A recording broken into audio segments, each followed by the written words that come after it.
tema entre los omega 6 y los omega 3, que son los ácidos grasos esenciales, que son poliinsaturados, ¿no? Tienen varios dobles enlaces. Esto vimos esta diapositiva, no, esta me la pasé, ¿no? Ya, bueno, vamos a repasar algo de esto. Bueno, los ácidos grasos omega, ¿no? Ya les dije que el omega viene dado por el contando desde el último carbono en donde se encuentra el doble enlace, ¿no? Aquí tenemos 3 ácidos grasos omega 3 y 2 ácidos grasos omega 6, ¿no? El alfa-linolénico ALA, el cosapentanoico EPA, el docohexanoico DHA, el linoleico y el ácido araquidónico AA, ¿ya? Entonces, como tienen varios dobles enlaces en su estructura, ¿no? Y pueden tener algunos 18, 20, 22 carbonos, etc. Ya. ¿Cuál es el tema con estos ácidos grasos? ¿Cómo se descubre su importancia? Les conté la historia del investigador canadiense. Bueno, había un investigador canadiense que vivía en la parte sur de Canadá. Bueno, todos viven en la parte sur de Canadá, ¿no? Todos viven a pocos kilómetros de la frontera con Estados Unidos, ¿correcto? Canadá es un país muy grande, pero todo lo que es útil en Canadá, digamos, tierras agrícolas y fuentes de recursos naturales, etcétera, está muy cerca. Y lo que está para arriba es una tierra muy rocosa, montañosa y muy fría, ¿correcto?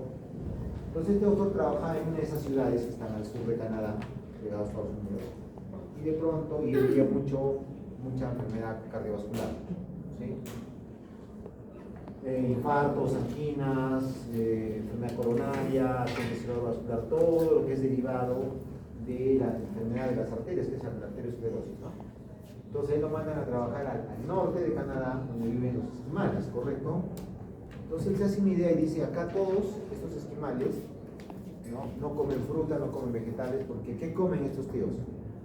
¿Sí? Comen focas, ballenas, leche de algunos de ellos, ¿no? O sea, casi todo alimentos de origen animal, ¿correcto? Con mucha grasa, ¿ya?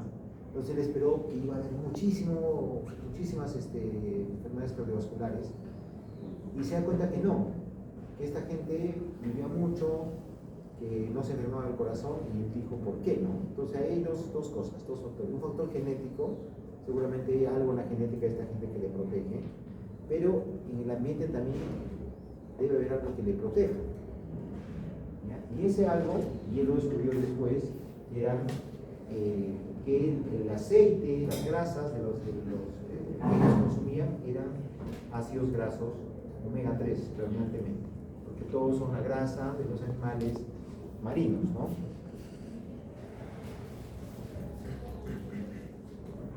Y bueno, eso ya después se hicieron otros estudios en donde se hicieron ensayos clínicos en donde se les administraba ácidos grasos a las personas ya del sur de Canadá y descubrieron que ese era un factor de protección. Las personas en estos ensayos clínicos empezaron a tener menos eventos cardiovasculares cuando se adicionaba a su dieta aceites y grasas de origen de animales marinos. Así se descubren los ácidos grasos omega 3. Una cosa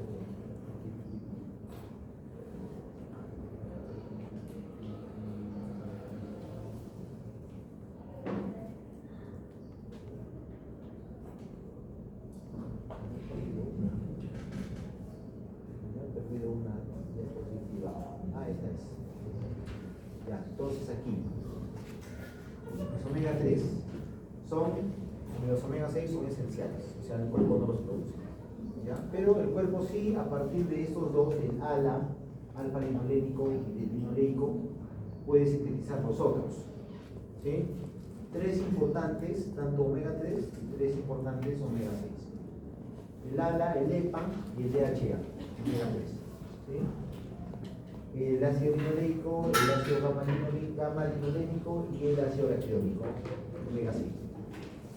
De estos se se derivan estos compuestos, prostaglandinas de la serie 3, leucotrienos, tocoxanos, y de estos de aquí se derivan estos tres compuestos, ¿no? ¿Cuál es el tema? Que todos estos de aquí tienen un efecto antiinflamatorio, y los de este lado, derivados de los omega 6, tienen un efecto proinflamatorio. Por eso es que ellos deben existir en un balance adecuado. El balance adecuado es de 2 a 3, por cada uno de estos debe haber 2 a 3 de estos, ¿no? En la dieta. O sea, por cada gramo de esto, en la dieta debe haber 2 o 3 gramos de esto. Todos estos vienen de las semillas vegetales, del girasol, de la soya, ¿correcto? Y esto ya saben, vienen de los alimentos de origen marino. Muy bien, las vías del metabolismo lipídico, la lipólisis y la lipogénesis. La lipogénesis, ¿no? Esta es la dieta occidental, ¿correcto? Y lo que come, digamos, un americano promedio, pobre, ¿no? ¿Sí? La fast food, ¿sí? La obesidad en Estados Unidos es un indicador de pobreza.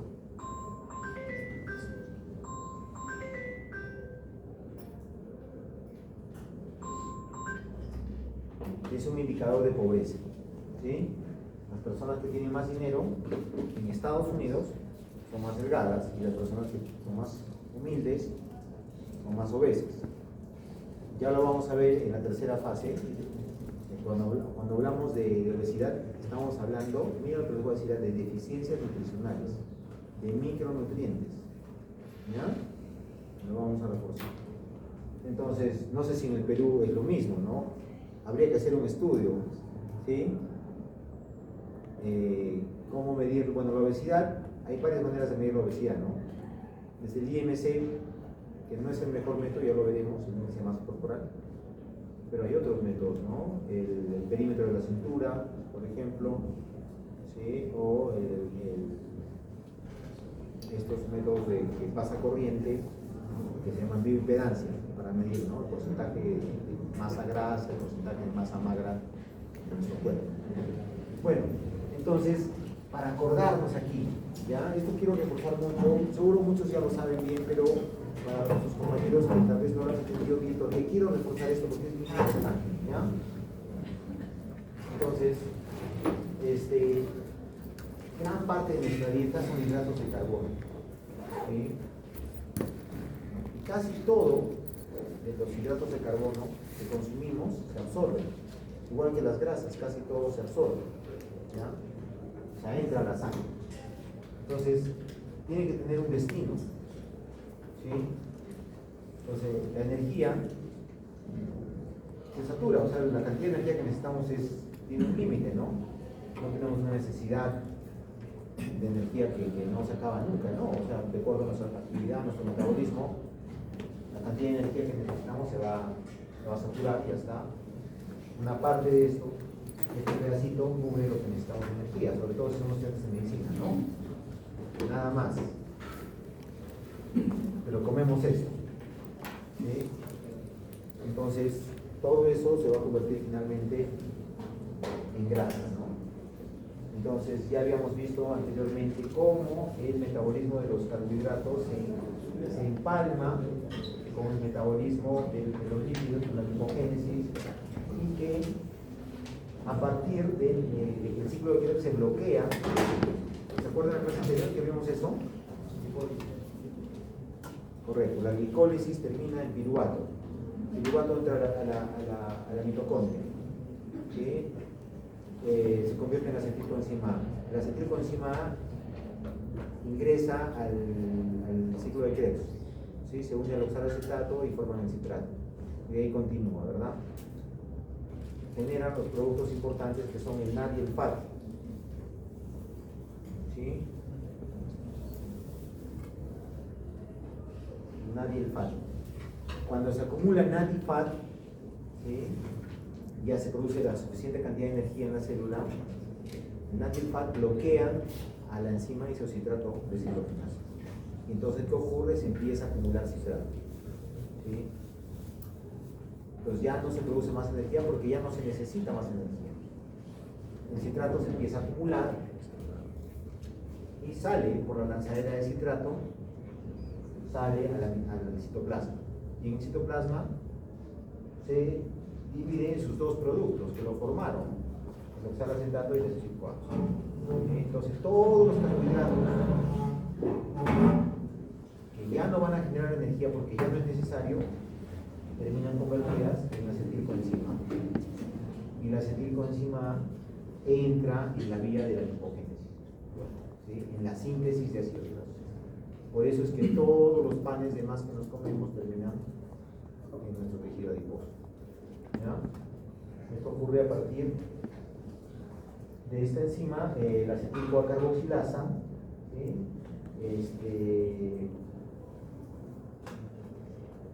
Donde se requiere además la malotilcoenzima, la acetilcoenzima y esta otra enzima, la ácido graso sintasa, y se van generando los ácidos grasos, se van aumentando las cadenas hasta llegar al 16 carbono, que es lo máximo que podemos nosotros sintetizar, el ácido palmítico que tiene 16 carbonos. Todo esto está bajo el influjo, ¿sí?, de esta hormona todopoderosa del postprandial que se llama insulina. ¿Ya? Muy bien. A ver.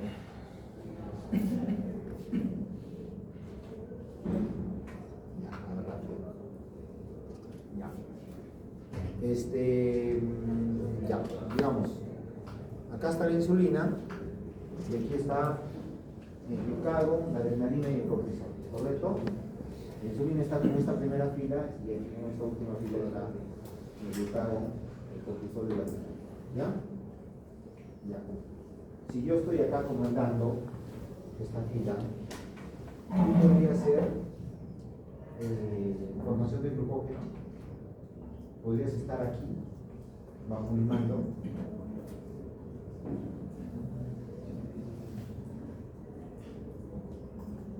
¿Sí o no? A ver, bien. Vamos a ver. Lo importante es que lo... Tú te vas a llamar gluconeogénesis. ¿Estás bien o no estás bien acá en esta fila? ¿O te quieres ir allá donde que mande la insulina? Esto es clave, chicos. Esto que estamos hablando ahorita es clave. O sea, si no lo entienden, no ha servido de nada todas las clases anteriores. O sea, por gusto estamos acá. ¿Sí? Hay un gobierno central, ¿no? El gobierno central se llama insulina ya, en esta fila, y en esta fila se llama glucagón, cortisol y adrenalina. ¿Ya? Entonces acá su compañera se llama síntesis de glucógeno. ¿Sí? ¿Está bien que esté aquí? ¿Por qué no?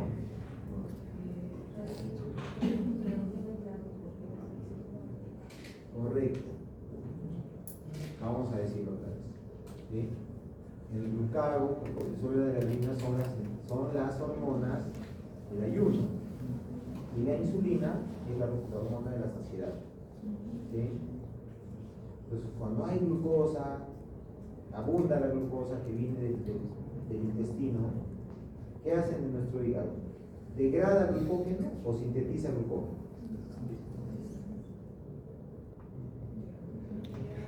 ¿Qué? Degrada.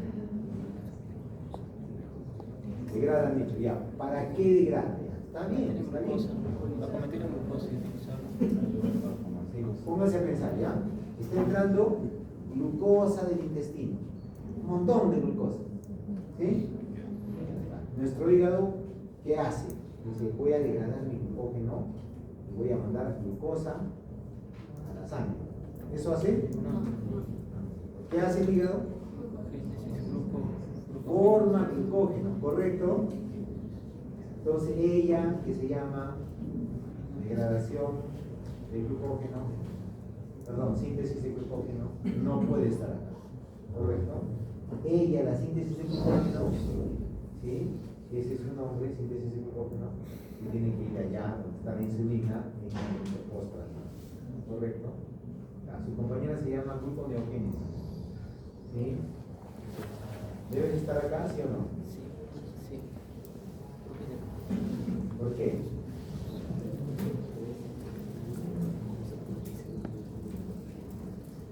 ¿Te das cuenta que no es aprender el nombre de las enzimas, ¿no es cierto? Ni los intermediarios. No entender qué pasa. Y es sencillo, ¿correcto? Muchos de los compañeros lo entienden, ¿sí? Pero algunos todavía no lo entienden. La idea es que todos lo entiendan, ¿sí? Ya, ¿por qué no puedes estar acá? ¿Quién me quiere ayudar? A ver, ¿quién puede ayudar? A ver tú, ¿por qué no puede estar acá? ¿O por qué sí puede estar acá? Ella se llama gluconeogénesis.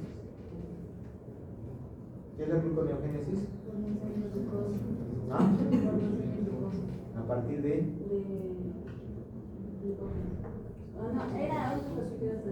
Ya, otras sustancias que no son carbohidratos, ¿sí? Básicamente de proteínas o de grasas, ¿sí? Se puede formar glucosa, ¿correcto? Y hasta el hígado. Yo ¿quién soy? Glucógeno, perdón, glucagón, adrenalina y cortisol, ¿sí? Yo soy la hormona que comanda el ayuno, ¿correcto? Muy bien. Y ella lo que está haciendo es, está sintetizando glucosa, ¿correcto? A partir de otros precursores. ¿Eso ocurre en el ayuno? Sí. ¿Sí? Es cuando se Sí, acaba claro el que ciclo. ocurre eso en el ayuno, ¿ya? ¿Por qué? Porque en el ayuno no hay glucosa que venga del intestino, ¿correcto? Entonces, como no viene glucosa del intestino, hay dos maneras que nuestro cuerpo puede sintetizar glucosa. Una, a partir del glucógeno, lo degrada y lo bota a la sangre, es lo que hace el hígado. Y la otra es que sintetiza glucosa a partir de otros precursores, ¿sí?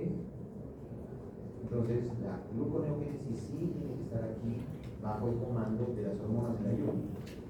No podría estar, ¿no? Si hay insulina, ¿sí? Es el postprandial donde hay azúcar en la sangre que está llegando al intestino. ¿Para qué nuestro hígado, si ya hay en la sangre, para qué se va a poner a fabricar glucosa? ¿Correcto? No tiene sentido. ¿Ya? Muy bien. Ya está. Acá está la insulina, ¿no es cierto? Entonces te vas a llamar lipólisis, ¿ya? ¿Qué es la lipólisis? Es la movilización de los ácidos grasos desde el tejido adiposo hacia la sangre y hacia los tejidos. Yo soy insulina ahora, ¿no es cierto? Esta es la fila de la insulina. ¿Sí? ¿Debes estar acá o no? ¿Por qué no? Fuerte, fuerte, porque te escucho.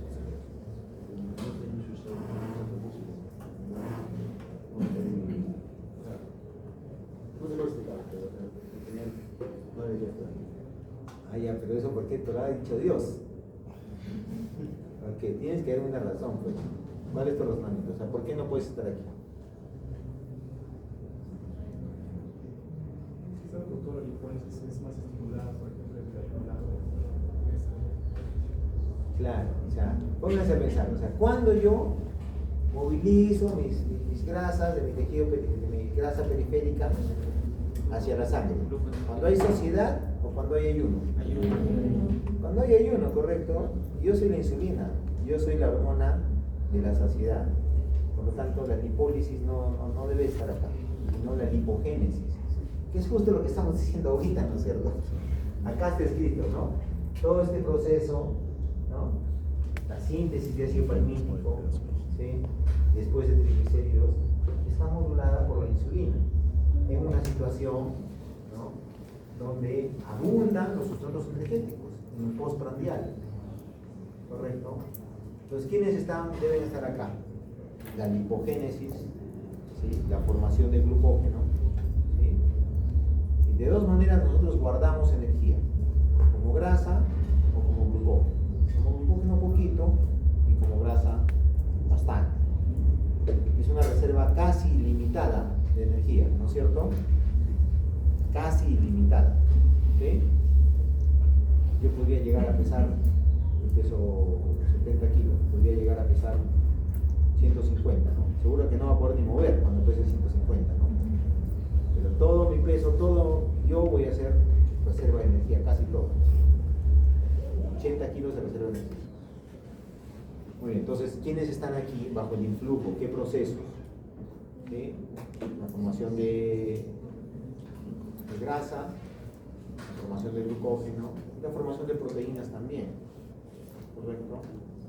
O sea, en ese momento el hígado empieza también a fabricar proteínas, albúmina, ¿sí? Factores de la coagulación, transferrina, etcétera, etcétera. Y en el músculo, ¿no? Claramente se sintetizan también proteínas, ¿no es cierto? Las proteínas musculares, ¿sí? Si de alguna manera podemos almacenar proteínas en nuestro cuerpo, ¿sí? Todas tienen una función. Uno dice, yo almaceno algo que no tiene función, ¿correcto? Entonces la grasa está ahí, bueno, tal, pero no cumple ninguna función. En cambio, las proteínas musculares sí, ¿no es cierto? Porque sirven para movilizar, mantener fuerza, etc. Pero podrían funcionar como una reserva de proteínas, ¿no? Entonces, ¿entendieron? Esto es lo más importante de esta fase, ¿sí? Entender qué ocurre en nuestro cuerpo cuando estamos bajo el influjo de la insulina y qué ocurre en nuestro cuerpo cuando estamos bajo el influjo de las hormonas de la insulina, que ya saben cuáles son. ¿Ya? Muy bien.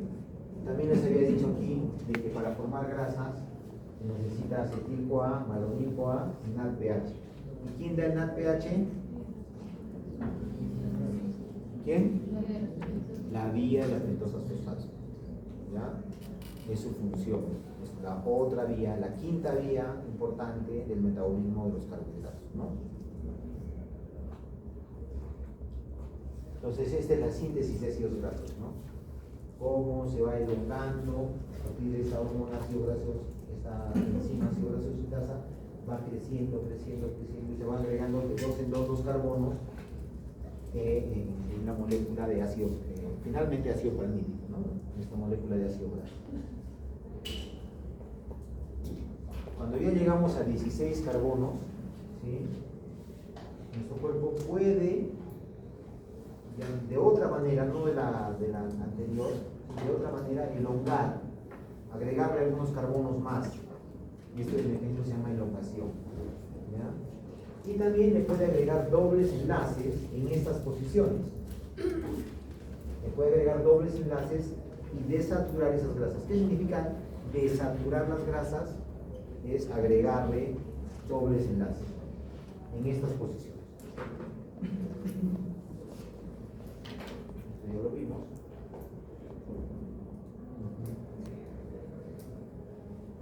Muy bien. Estos ácidos grasos, ¿sí? Luego se van a convertir en triglicéridos. ¿Dónde ocurre esto principalmente?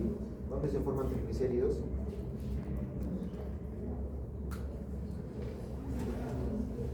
En tres lugares, en tres células principalmente. Una, en los enterocitos, ¿sí? Se reconstituyen las grasas, ¿no? Se degradan, entran al enterocito ácidos grasos libres y monoglicéridos, ¿sí? O sea, el glicerol unido a un ácido graso, monoglicérido, diglicérido 2 y triglicérido 3 ácidos grasos con el glicerol. Entonces, entran y en el enterocito se forman triglicéridos y estos se cargan en estos vasos que son los kilomicrones, ¿no es cierto? El segundo es en el hígado, ¿sí? En el hígado pasa lo mismo, el hígado sí puede sintetizar ácidos grasos, ¿sí? Sintetiza ácidos grasos y eso hace que los carga a sus respectivos barcos del hígado que se llaman VLDL y los manda a los tejidos. Y el tercero órgano es el adiposito, el tejido adiposo, ¿sí? Es importante señalar que esta molécula necesita muy poca agua para existir, a diferencia del glucógeno, que necesita mucha agua. Tal vez por eso es que nuestro cuerpo, todos los organismos superiores, almacenan energía bajo esta forma, ¿ya? Tiene muy poca agua asociada a esta molécula. También por eso le llamamos masa grasa. La masa grasa tiene muy poca agua. ¿sí? Por eso sabemos que es metabólicamente, el metabolismo ocurre en el medio, en las soluciones, en el medio líquido. Entonces, como tiene muy poca agua, es una masa metabólicamente inactiva. ¿Ya?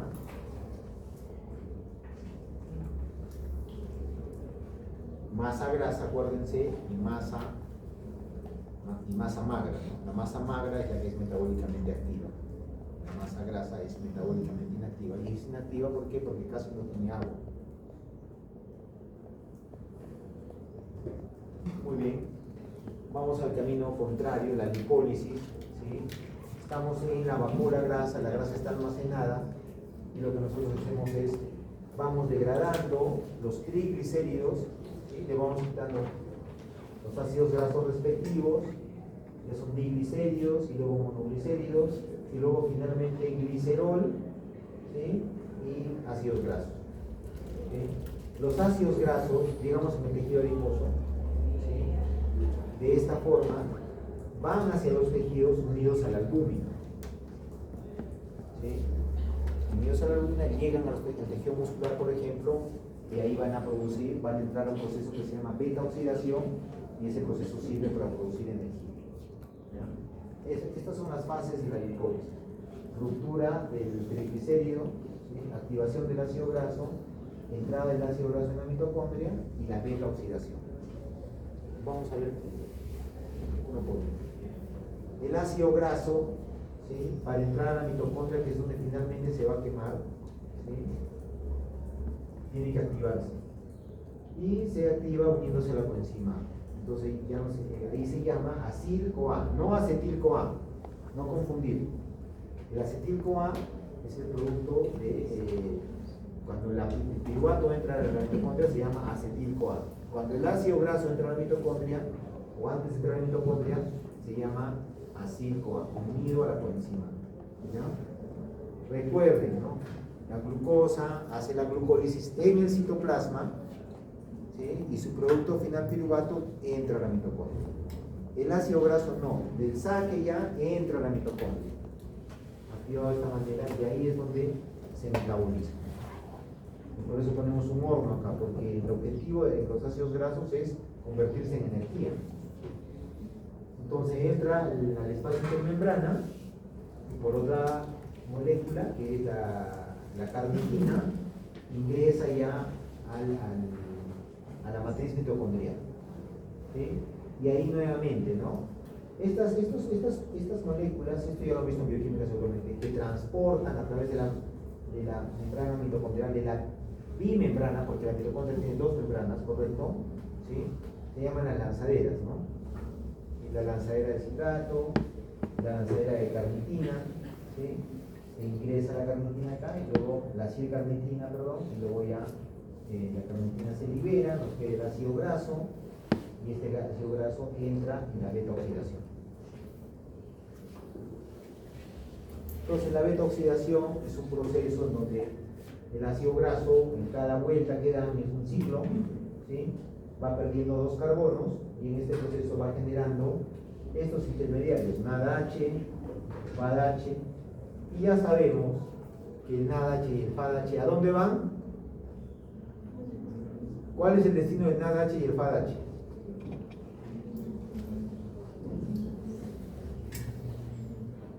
¿Cuáles son los productos del ciclo de Krebs?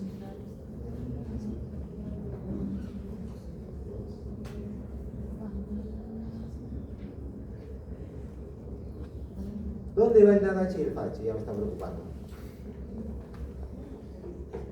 ¿A dónde tienen que ir? A la fosforilación oxidativa. Habíamos visto en la primera clase que decía NADH y FADH. ¿Qué son? Son moléculas que aceptan y ceden sus electrones con mucha facilidad. ¿Sí? Y entonces, ¿a dónde van a llevar sus electrones? A la cadena de transporte de electrones, que es el lugar de máxima producción de energía, ¿correcto? A la bomba de ATP, a la ATP sintasa, ¿se acuerdan? Lo habíamos contado, al espacio intermembrana, que cada vez que sale un protón se forma un ATP. En la primera clase, ¿o no les he dado la primera clase a ustedes? Entonces, cuando vean NADH y PADH, estos productos, y esto está en la mitocondria, van a ir a producir energía. ¿Correcto? ¿Cuánta energía produce? Uno de 16 carbonos produce 108 ATPs. ¿Sí? Un montón de ATP. Claro, esto contando lo que produce, que esto es lo que más produce, nada ni el PADH, que baja la cadena de transporte electrónico. La beta oxidación, todo lo que dice oxidación es un proceso donde hay oxígeno, ¿correcto? Es un proceso aerobio. Entonces, esto vamos a pasar. Entonces, muy importante. Acuérdense, por favor, voy a tomar las diapos, lo que yo digo en la clase. ¿Ya? El 80% de las necesidades de energía en situaciones de ayuno y estrés es aportado por la beta oxidación de ácidos grasos. ¿Sí? No por la glucosa. ¿Sí? En estado de ayuno, ¿sí? La glucosa alimenta principalmente al cerebro, ¿no? Y a los eritrocitos y a otros órganos también, pero casi todos los órganos de nuestro cuerpo en estado de ayuno, cuando no hay energía, ¿sí? Cuando no estamos recibiendo sustratos energéticos, prefieren usar ácidos grasos. ¿Ya? En estado de postprandial o de ayuno, el músculo siempre va a preferir ácidos grasos. Así como el cerebro, ¿sí? Prefiere la glucosa, el músculo prefiere, no exclusivamente, pero predominantemente ácidos grasos. ¿Ya? Por eso es que les dicen a las personas cuando quieren bajar de peso que ganen músculo, ¿no? Porque el horno del tejido adiposo es el tejido muscular.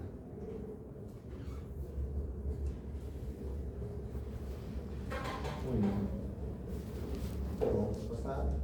Otra molécula importante es el colesterol, otro lípido importante, ¿no? Es componente de las membranas celulares, es precursor de hormonas y de ácidos biliares. Aquí vamos a repasar rápidamente todas las moléculas que transportan este lípido. Cómo tienen diferente densidad. Y la densidad se da por la cantidad de proteínas que tienen. Si tienen más proteínas, van a ser más densas. Por eso se llaman high density, ¿no? Lipoproteins. Y esta se llama very low density lipoproteins, ¿no es cierto? Muy pocas proteínas comparada con esto. ¿Ya? Quitando esta de aquí,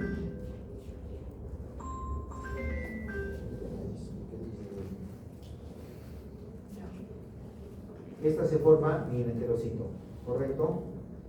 Esta se forma en el hígado y a medida que va circulando por la sangre se va degradando. LDL se degrada a IDL y luego a LDL. ¿Ya? Y esta también la produce el hígado, pero para recoger la grasa. Todas las demás llevan grasa a los tejidos y esta recoge grasa de los tejidos.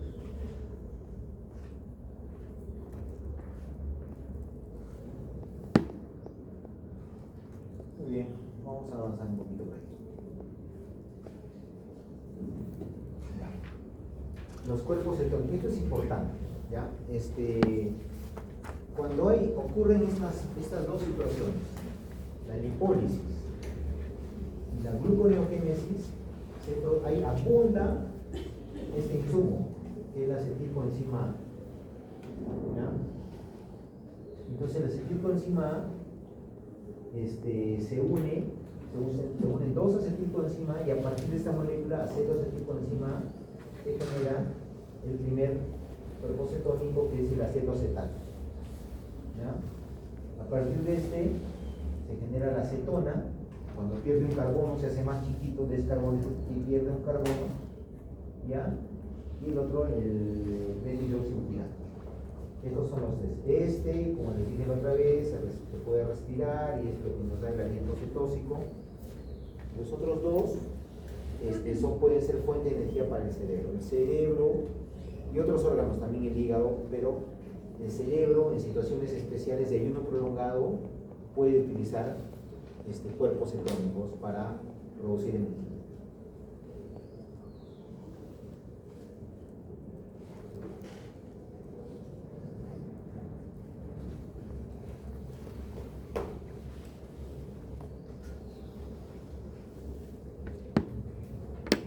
Muy bien. Cuando estos cuerpos cetónicos se acumulan demasiado, ¿sí? Se puede producir esta situación que se llama cetocidosis diabética. ¿Ya? Entonces, por ejemplo,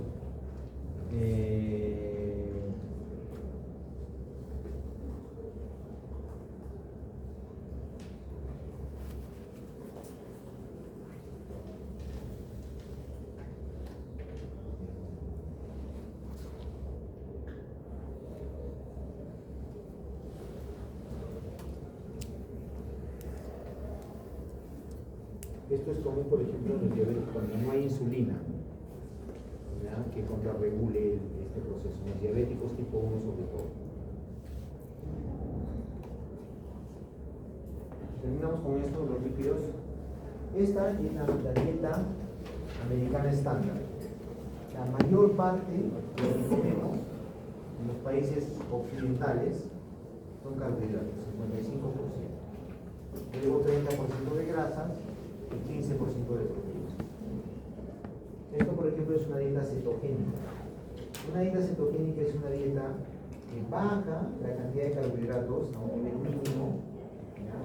Para que predomine ¿qué? La lipólisis y la gluconeogénesis. Y estos dos procesos, la lipólisis, como su nombre dice, es movilizar las reservas grasas, te hace bajar o disminuir tu tejido adiposo. ¿Ya? Es el objetivo de la dieta cetogénica, que la persona baje de peso. ¿Ya? Donde la grasa es el 75% contenido de la dieta es grasa, proteína 20% y solo 5% de carbohidratos. ¿Ya? Una dieta con alto contenido en grasa es una dieta cetogénica.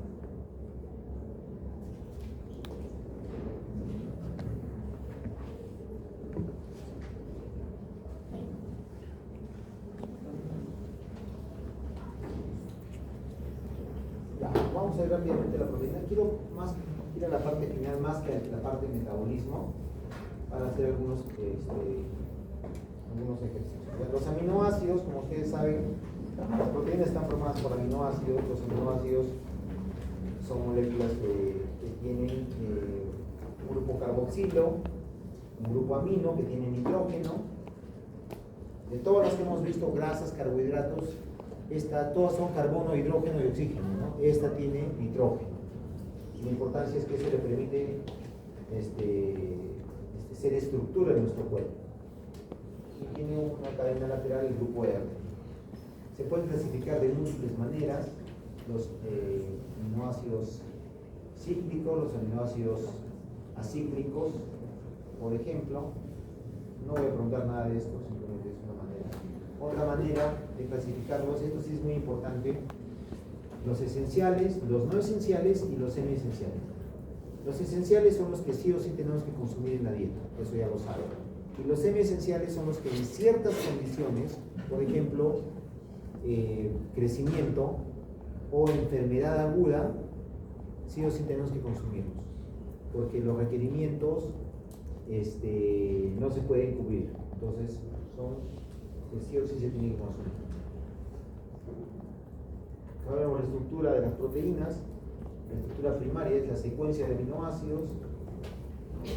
La estructura secundaria es un plegamiento que existe en las proteínas. Luego estas se pliegan sobre sus ejes y eso se llama estructura terciaria y cuaternaria. Es cuando una proteína está compuesta por varias cadenas polipeptídicas, dos o más. La síntesis de proteínas ocurre en los ribosomas, ya saben eso. Importante recordar aquí, si falta un aminoácido, la proteína no se puede sintetizar, o sea, la síntesis de proteína se paraliza, ¿ya? Entonces hay que tener todos los aminoácidos en la dieta para que pueda ocurrir síntesis proteica.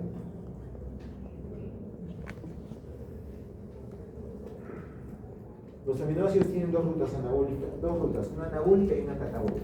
La ruta anabólica se llama transaminación y sirve para la síntesis de aminoácidos nuevos. ¿Qué significa transaminar? ¿Han escuchado la TGO, no? La TGP. Transaminasa, glutámico, pirúvica, transaminasa, glutámico, oxalacética, ¿sí?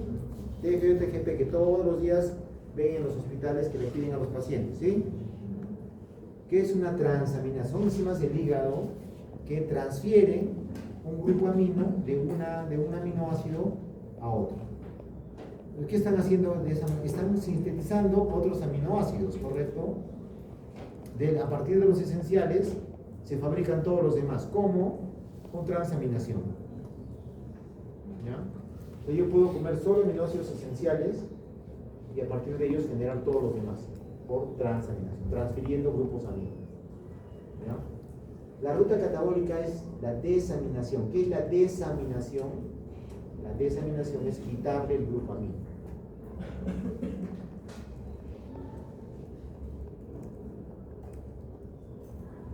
Si yo le quito el grupo amino, lo que queda, cuando le quitamos el grupo amino, se llama el esqueleto carbonado. ¿Sí? Y estas moléculas, el esqueleto carbonado, se parecen a los carbohidratos y a las grasas. Pueden entrar al metabolismo energético. O sea, ¿para qué sirve si tú comes, por ejemplo, 3 kilos de carne? Bueno, es mucho, creo ya. 1 kilo de carne. ¿Sí? Un día. Listo. Cubre tus requerimientos, ¿no es cierto? ¿Para qué necesitas proteína tú todos los días?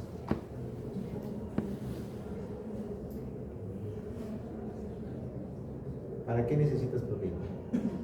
¿Qué haces con la proteína que comes? Sabemos, ¿no? Que se vuelven aminoácidos, luego se absorben como aminoácidos, luego van al hígado y a los órganos. Pero ¿para qué sirve? ¿Ah? Formación de músculos. Ya, pero tú estás formando músculo. Bueno, si fueras al gimnasio formaría, ¿no? Pero digamos, no estás yendo, como la gran mayoría que estudian medicina no van al gimnasio a formar músculo. ¿Para qué?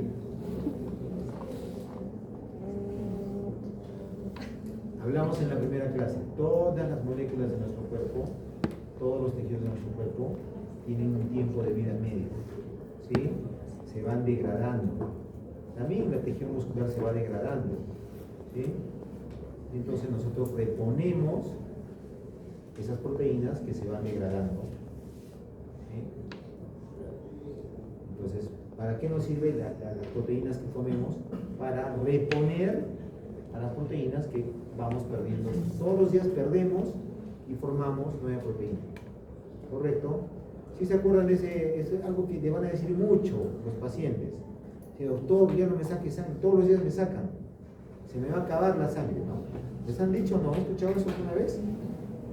¿No? Bueno, ya les van a decir los pacientes que por favor ya no les pidan más análisis de sangre, que están totalmente en contra, que donde firman porque se les va a acabar la sangre.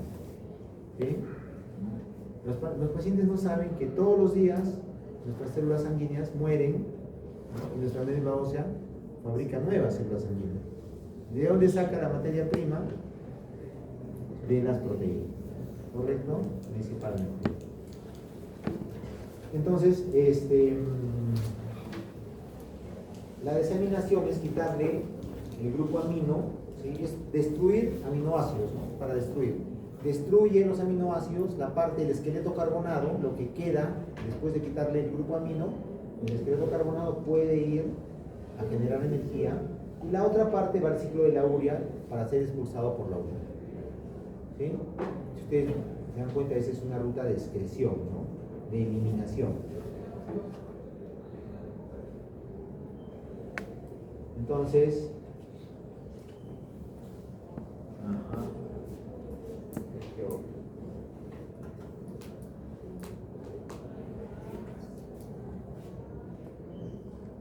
TGP.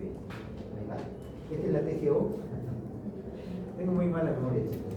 No sé cómo aprobé la carrera. Claro. No me enseñaban mucho de eso, me enseñaban en segundo año. No me acuerdo nada. Bueno, TGO, ¿sí? Transaminasa, glutámico, oxalaceta. TGP, transaminasa, glutámico, pirulina, ¿no? Entonces, como aquí a partir del aspartato más un alfa-cetoácido, ¿sí? Transfiero el grupo amino del aspartato, que es este aminoácido, a este alfa-cetoácido y obtengo un nuevo aminoácido que se llama glutamato, ¿no? Con su respectivo alfa-cetoácido, que en este caso se llama oxalacetate. Lo mismo acá, alanina más alfa-cetoglutarato, miren cómo se repite, transfiero el grupo amino, ¿sí? A este alfa-cetoácido y otra vez, ¿no? Alfa-cetoglutarato va a ser glutamato más pirulato. Es el proceso de transaminación para generar nuevos tipos de aminoácidos.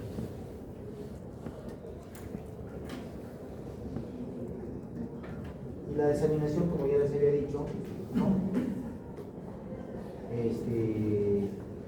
Se obtiene NH4 que se libera y el glutamato pasa a ser alfa-cetoglutarato. Este es un acetilcarbonado que va a las vías de generación de energía.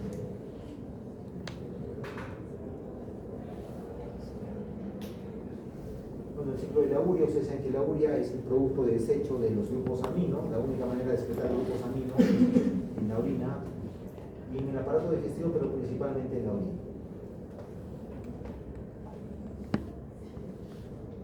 Muy bien. Esto es muy importante, ¿ya? En nuestro cuerpo, ¿sí? Tenemos 10 kilos, 10.000 gramos de proteína funcional. ¿Qué significa proteína funcional? Toda la proteína en nuestro cuerpo está haciendo algo, tiene una función. Desde los músculos, ¿sí? La TGO, la TGP, la transferrina, ¿sí? El grupo hemo, etcétera, la albúmina, etcétera, la trombulina, los anticuerpos, etcétera, etcétera, etcétera, etcétera. ¿Sí? Pero la proteína está haciendo algo. ¿Sí? ¿Cuánto tenemos nosotros? 10 kilos de proteína funcional. Lo que más cuida nuestro cuerpo es esto de acá, estos 10 kilos. ¿Sí? Por ejemplo, habíamos hablado de los chicos irlandeses en la primera clase que estaban en huelga de hambre. Lo que ellos van a cuidar es esto, ¿sí? Esto les interesa cuidar. Bajan de peso a expensas de su tejido adiposo, pero esto tratan de no bajar. Cuando nosotros tenemos pacientes bariátricos, ¿sí? Les hacemos cirugía bariátrica y ¿qué queremos con estos pacientes? Que no pierdan esto. Pueden bajar de peso a expensas de su tejido adiposo, pero que no bajen su proteína funcional. Porque esto, como su nombre lo dice, da la función a nuestro organismo. ¿Sí? Fuerza, ¿sí? Si yo bajo mi proteína funcional, bajo mi músculo. Y si bajo mi músculo, no camino, no tengo fuerza, no respiro bien, etcétera, etcétera. ¿Ya? ¿Cómo funciona esto? Entonces, la proteína funcional, hay proteínas que se van degradando aquí. ¿Se acuerdan lo que les dije? ¿Sí? Cumplen su ciclo y las proteínas se degradan, ¿no es cierto? Entonces salen de aquí, se destruyen esas proteínas, ¿no? Y generan aminoácidos, el pool de aminoácidos. ¿Cuánto es el pool de aminoácidos? 100 gramos, están circulando. ¿Sí? Entonces, entre 100 y 200 gramos de proteína terminan en el pool de aminoácidos. Pero esto se renueva, ingresan como síntesis de proteínas 100 a 200 gramos. Entonces hay un equilibrio ahí. Del mismo modo, en la dieta entran de 100 a 150 gramos de proteínas por día y nosotros excretamos entre la orina por la urea y en las heces entre 100 y 150 gramos. Entonces, si ustedes se dan cuenta, 100 a 150 que entra, 100 a 150 que sale, 100 a 200 que sale y 100 a 200 que entra, es un equilibrio perfecto. ¿Cuál es el objetivo? Que esto no cambie. ¿Sí? Entonces, así vivimos nosotros. ¿Sí? ¿Ganar músculo es fácil o difícil? Es difícil, ¿no? Los que van al gimnasio saben que es difícil, ¿correcto? Puedes ir al gimnasio, ¿sí? Y ya puedes ir 2 meses o 3 meses y no ganas músculo, ¿sí? Es difícil, ¿eh? Entonces, pero perderlo también es difícil, ¿correcto? ¿Sí? Porque si yo no hago nada, solo estudio medicina y estoy igualito, ¿no? Peso 70 kilos y sigo pesando 70 kilos, ¿no? ¿Correcto? A lo mejor si bajas de peso es porque no comes bien y estás bajando tu grasa, pero no bajas tu proteína funcional, ¿correcto?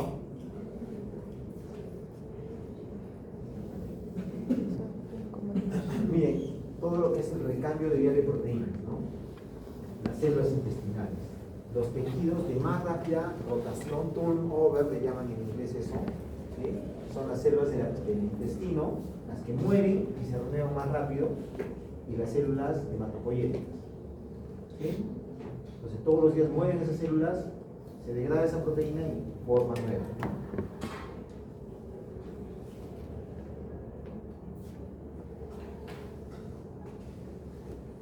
Ahora, todo esto nos da un requerimiento, ¿no? de proteínas, ya les he dicho, o sea, la proteína que yo como, ¿sí? En condiciones estándar, es lo mismo que voy a eliminar y todo queda en un equilibrio.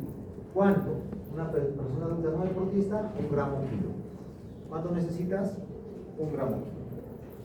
Pesa 75 kilos, ¿cuánto pesa? 72 gramos por día debe comer de proteína. ¿Un huevo cuántos gramos de proteína tiene? 6, 5. Depende del huevo, ¿no? Huevo chiquito 6, huevo grande 9. Entonces, ¿cuántos huevos pequeños necesita él? Si solo comiera proteína del huevo, digamos. 12, ¿no? 12 por 6, 72. 12 huevos al día. ¿Sí? Para mantener, ¿sí? Su aporte de proteína, ¿correcto? Lo que es necesario. Pero si nos damos cuenta, las personas pueden tener, los deportistas sobre todo, pueden llegar, dice, de 2 a 2.5 gramos por kilo por día. ¿Sí? Entonces ya no son 12 huevos, si fuera un deportista de fuerza con requerimientos especiales, se necesitaría 24 huevos al día, ¿no? El equivalente, ¿no? 24 huevos. O ¿cuántos gramos de carne? Miren, el 20% de la carne es proteína. A ver, esa es pregunta de examen. Respondan. El compañero pesa 72. ¿Ya? 72 kilos. Y él es un deportista de fuerza con requerimientos especiales y necesita 2 gramos por kilo por día. ¿Ya? ¿Cuántos gramos de carne debe consumir por día para cubrir su requerimiento? 700 gramos. 700 gramos.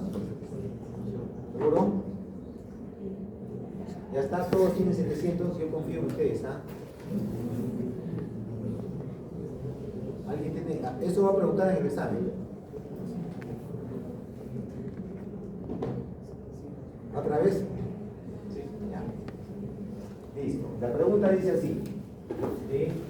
Tu compañero, que se llama, ¿cómo te llamas?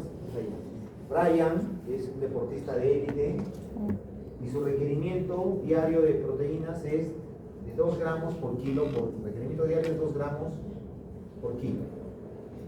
¿Correcto? Ya está. Sabiendo que la carne, el 20% de la carne, ¿sí?, es proteína, ¿sí? ¿Cuántos gramos de carne debe consumir Brian por día? 720. ¿Ah? 720. ¿Todos tienen 720? ¿Tienen un plumón para explicarles? ¿Tienes? ¿Tienen? ¿Tienen plumón? Por mí, todo.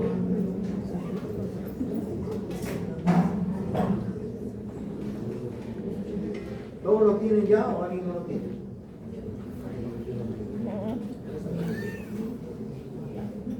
Entonces Brian pesa 72 kilos, ¿sí? Él necesita 2 gramos por kilo por día de proteína, ¿sí? Por lo tanto necesita 144 gramos de proteína por día, ¿correcto? Ahora, él solo come carne, ¿ya? Carne de vacuno, ¿sí? El 20% del peso de la carne es proteína.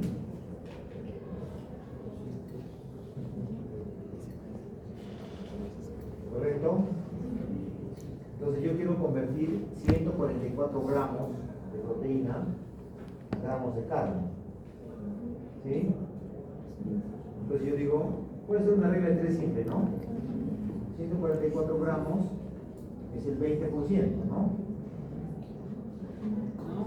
¿Cuánto es el 100%? ¿Sí? X. ¿Está bien o no? ¿No sería un kilo de un kilo el 20% y 144 es lo que necesito? No hay maneras.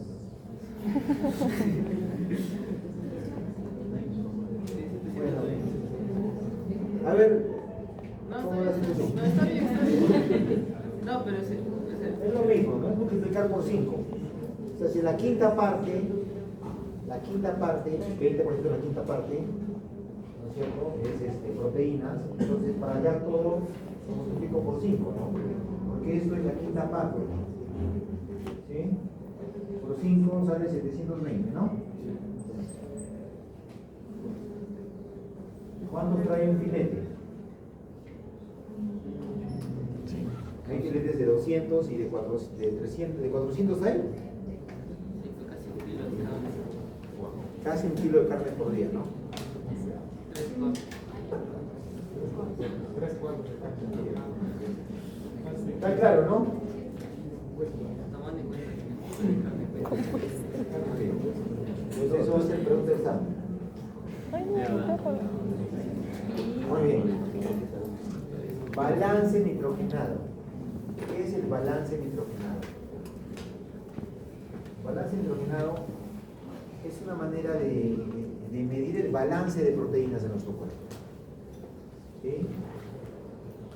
Ya les expliqué que todos los días nosotros ingerimos proteínas y perdemos proteínas y que ese balance tiende a ser equilibrado, cero, ¿no es cierto?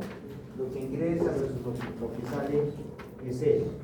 Pero en ciertas situaciones el balance puede ser positivo o negativo, ¿correcto? Ahora, yo uso acá nitrógeno, pero cuando hablo de nitrógeno, yo puedo hablar, estoy hablando finalmente de proteínas. ¿Cómo convierto gramos de nitrógeno a gramos de proteína? Con el factor de conversión 6.25.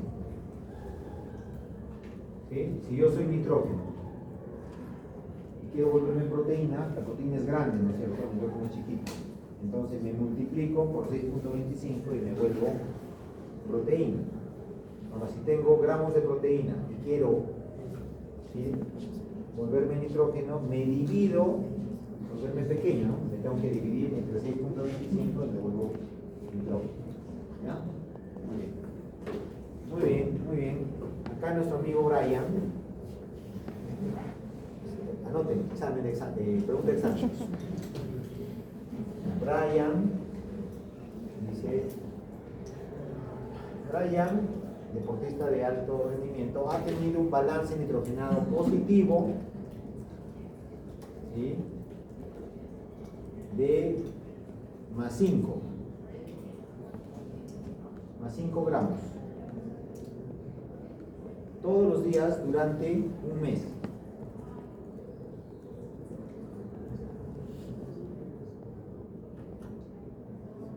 Él pesa 72 kilos. ¿Cuál es su nuevo peso?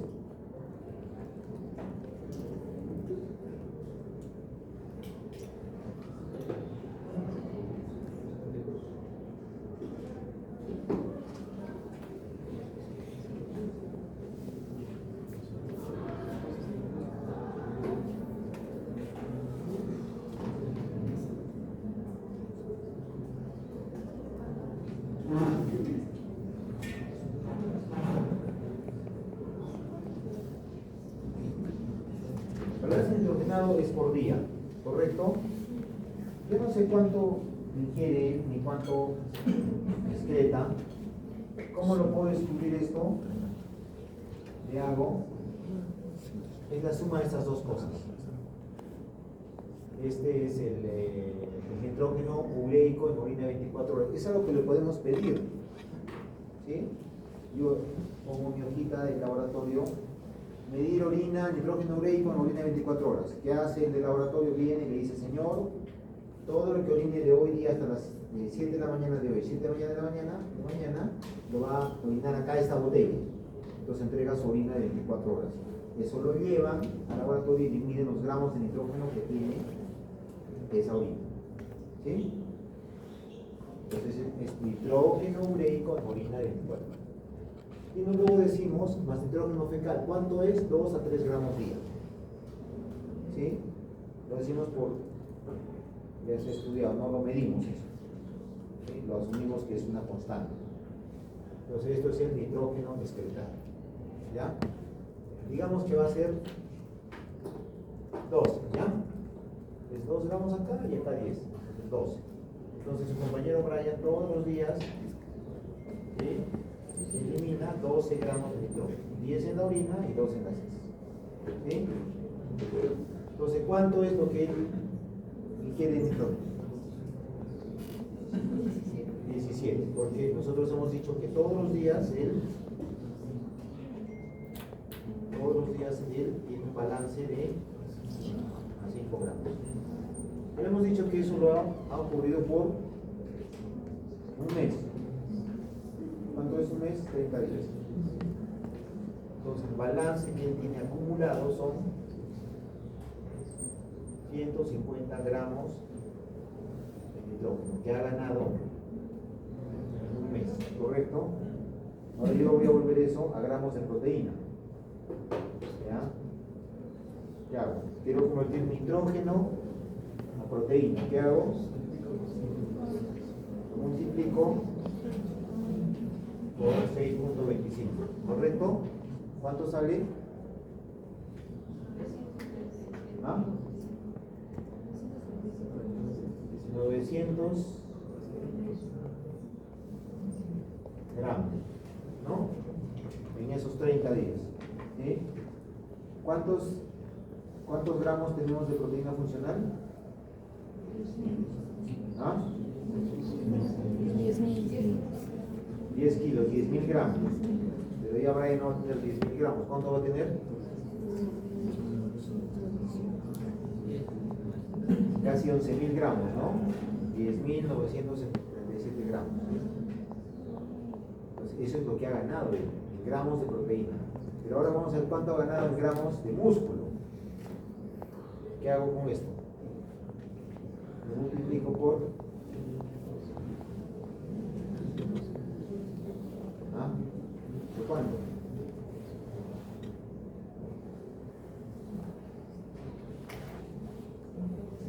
$20 del músculo es proteína. En la vaca y también en nosotros. ¿Sí? ¿Cuánto sale esto?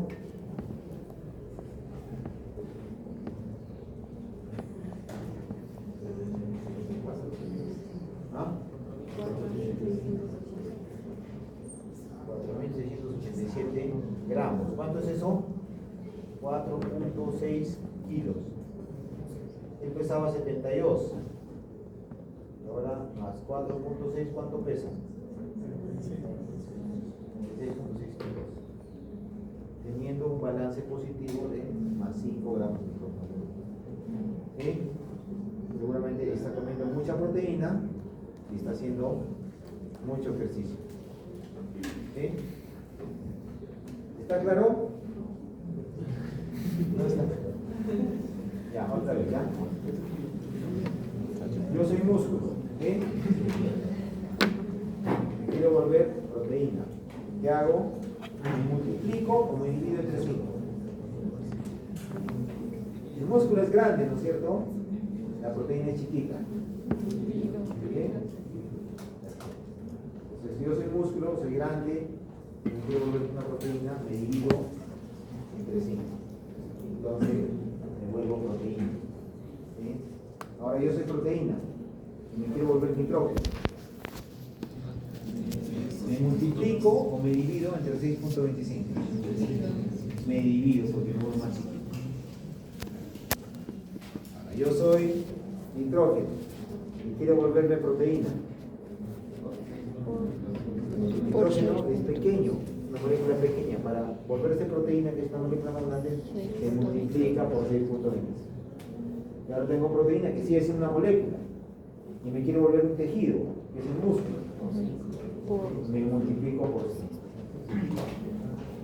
¿Sí? Otra pregunta. ¿Cómo te llamas tú? Diego. Ya, Diego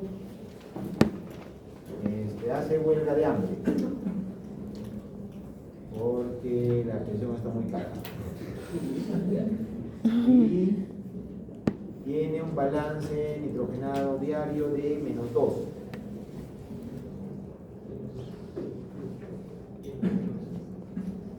Por 20 días.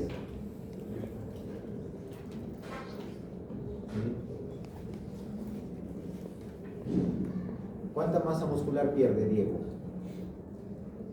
¿Hemos dicho 2 semanas? 20 días. 20 días.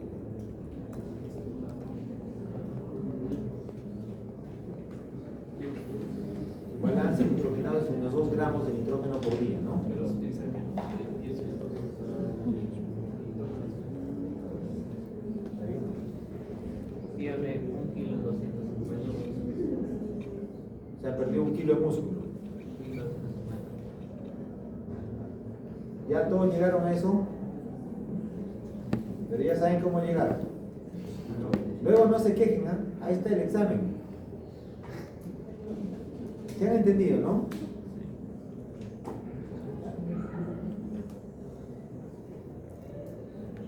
Este concepto es bien importante, el balance nitrogenado. Lo vamos a tocar en la segunda fase otra vez. Sí, lo vamos a reforzar ya en una situación de enfermedad. Ahora, más o menos quiero que lo entiendan en una persona normal, ¿no? Está sana.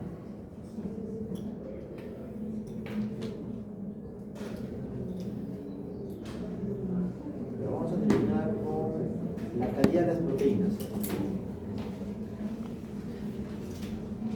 Entonces, hay una cosa que se llama el score químico de los de aminoácidos, y esta es un puntaje que tienen los alimentos. Entonces, ¿qué significa el score químico de los aminoácidos de un alimento X? Se miden los miligramos de aminoácidos esenciales en la proteína, en el alimento en estudio, y se lo compara con los miligramos de aminoácidos esenciales en una proteína ideal, en un alimento ideal. Tal vez el más ideal puede ser el huevo, ¿sí? Que tiene todos los aminoácidos esenciales en la cantidad justa y precisa. ¿Sí?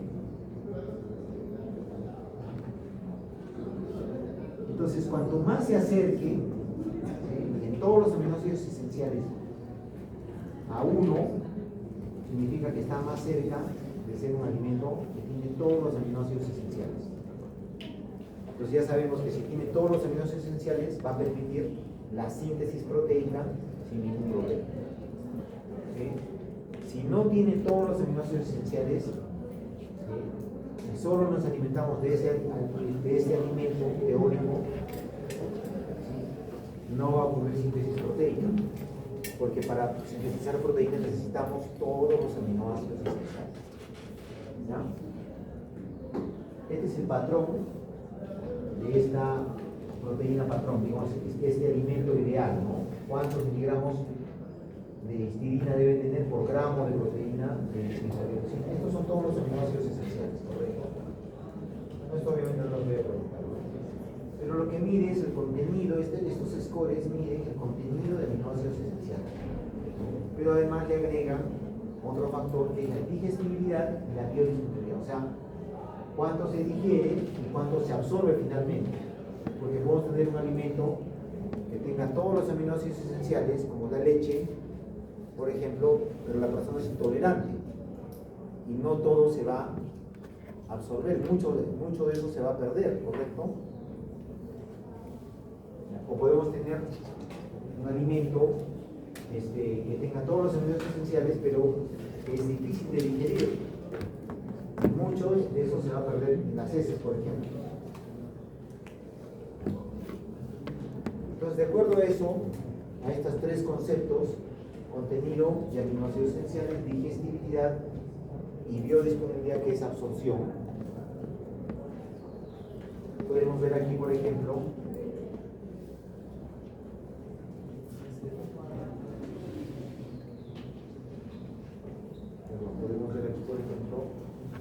la calidad de los alimentos en cuanto al contenido de aminoácidos, ¿sí? Estos son alimentos de origen animal y estos son alimentos de origen vegetal, ¿sí? En contenido de aminoácidos está en gris. Todos los alimentos de origen animal tienen un score de 100. Contenido de aminoácidos esenciales, ¿sí? Cuando le agregamos los otros factores, digestibilidad y biodisponibilidad, bajan un poquito, pero igual son muy altos, ¿no? Siendo el mejor 97 el huevo. Y las carnes en general 95, 94, etc., ¿no? La leche 95, las carnes 94 en general. ¿Sí? Si nos vamos, por ejemplo, a los alimentos de origen vegetal, ¿sí? Por ejemplo, los cereales en general, ¿no? Bueno, ahí vamos a poner más o menos. No tienen todos los aminoácidos esenciales. 69 en contenido de esenciales. El otro factor de digestibilidad y biodisponibilidad baja más, 60%.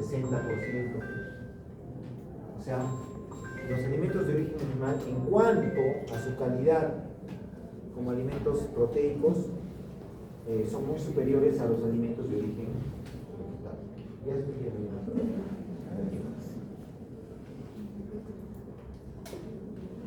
Entonces, esto hace, por ejemplo, que las personas que son vegetarianas, ¿a qué están obligados? A combinar. Si quieren tener todo. Obviamente eso es uno solo, pero si yo quiero aumentar, ¿no? Sumo esto, más esto, más esto, y en mi plato ya puedo tener todos los aminoácidos, ¿sí? Y con un buen nivel de absorción y digestión. Por ejemplo, a mí siempre, por lo que me acuerdo del profesor de nutrición, en segundo año, de las pocas cosas que me acuerdo, es que nos dijo que un superalimento era el frijol con el arroz. Si tú combinabas frijol y arroz, ¿sí? Tenías la comida de los pobres, ¿no es cierto? Tenías todo, nada de carne, frijol y arroz. Tenías todos los aminoácidos y en una buena cantidad y ya está. Puedes crecer. ¿Sí? Por eso en general, no sé, yo digo, siempre digo, me pregunto, me pregunto, eso, ustedes ven algunos países africanos que son muy altos, ¿no? Teóricamente son pobres, ¿no es cierto? Yo digo, seguramente, claro, los países pobres, en el esquema clásico de la alimentación de los países pobres, comen muchos cereales, mucha, ¿no? Poca carne, ¿correcto? Porque la carne en general es un alimento caro. Los alimentos es más caro.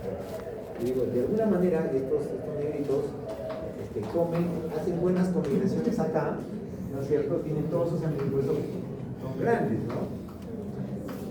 Entonces, esto de la combinación es un tema clave, ¿ya?